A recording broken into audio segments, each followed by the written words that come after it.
Rekap alur cerita Euphoria musim 2 episode 7, Teater dan Gandanya. Kali ini karakter yang paling pasif berubah menjadi sorotan utama. Lexi Howard siap dengan pertunjukan dramanya. Pertunjukan yang sangat jujur, menampilkan setiap karakter apa adanya. Lexi menceritakan kisah nyata dari orang-orang dalam hidupnya yang sudah ia amati sejak dulu. Lexi bercerita tentang 5 orang yang bersahabat sejak remaja. Ia tentu menyamarkan nama-nama mereka di pertunjukan ini, tapi mereka semua tahu karakter itu adalah dirinya.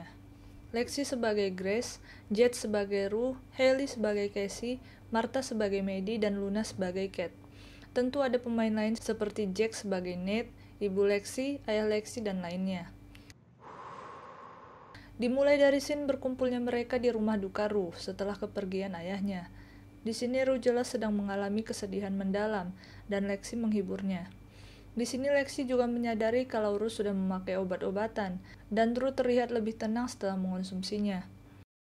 Setelahnya Lexi membahas tentang Cassie, yaitu kakaknya yang lebih tua 433 hari dari dirinya.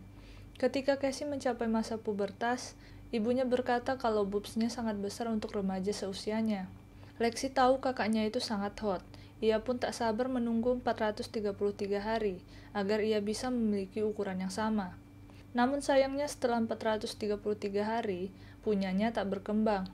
Tapi tak mengapa, karena Lexi juga tidak ingin dikenal karena boobsnya. Lexi tampak sangat menikmati teater ini. Ia juga pandai mengarahkan rekan-rekannya untuk memberikan penampilan terbaik. Tentu Vesco diundang ke pertunjukan ini dan diberikan kursi VIP. Vesco juga sibuk berpenampilan sebaik mungkin dengan membawa bunga yang manis untuk Lexi. Tapi kita belum tahu apakah ia akan dapat hadir atau tidak, karena dia sedang diburu polisi. Lexi sejak kecil bersahabat dengan Rue. Pada suatu momen Lexi cukup insecure dengan dirinya yang jauh dari kata populer. Sampai akhirnya Rue mengatakan kalau menjadi tidak populer juga hal yang baik, karena apa yang populer sering berubah-ubah dan sulit diikuti.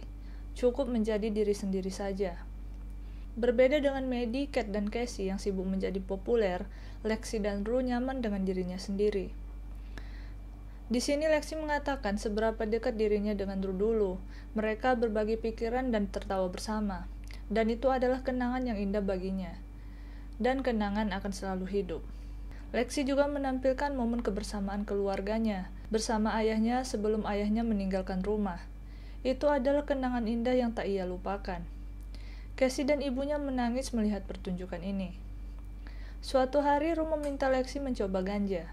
Dan Lexi tidak menyukainya karena ganja membuat dia susah mengendalikan pikirannya. Tapi itu adalah bagian terbaik bagi Rue. Ia jadi mengerti kenapa Rue memakai ganja. Rue ingin menghilangkan pikiran-pikiran buruknya. Sementara semua yang Lexi punya adalah pikiran buruk. The things that could go wrong, the people I could lose, and the 1,000,001 reasons why I'm not good enough. Setelah kejadian sebelumnya, Rue dan Jules tidak saling menyapa, walaupun mereka sering melihat satu sama lain. Beralih ke scene di mana ibu Rue sudah menyerah meminta Rue untuk tetap bersih. Kalau kali ini ia gagal lagi, ibunya sudah berpasrah.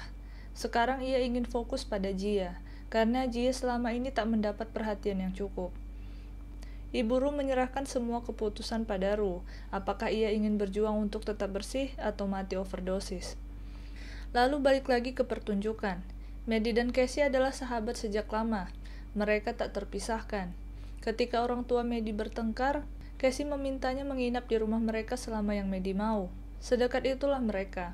Namun Cassie membuat kesalahan besar mengkhianatinya. Dan di sini puncak pertunjukannya. Lexi tampaknya sudah berusaha keras untuk menampilkan performance yang satu ini. Performance yang sukses menuai banyak pujian dari penonton. Lexi membeberkan jati diri Nate yang sebenarnya. Seorang pria yang suka berolahraga, menyukai wanita, dan juga menyukai pria-pria. Tarian-tarian yang ditunjukkan memperlihatkan sisi gay dari Nate. Ini membuat Nate tidak nyaman. Ia bahkan pergi setelah pertunjukan itu selesai. Ia kesal karena pertunjukan itu terkesan sangat homofobik. That shit is so fucking homophobic. I'm so sorry. I had no idea.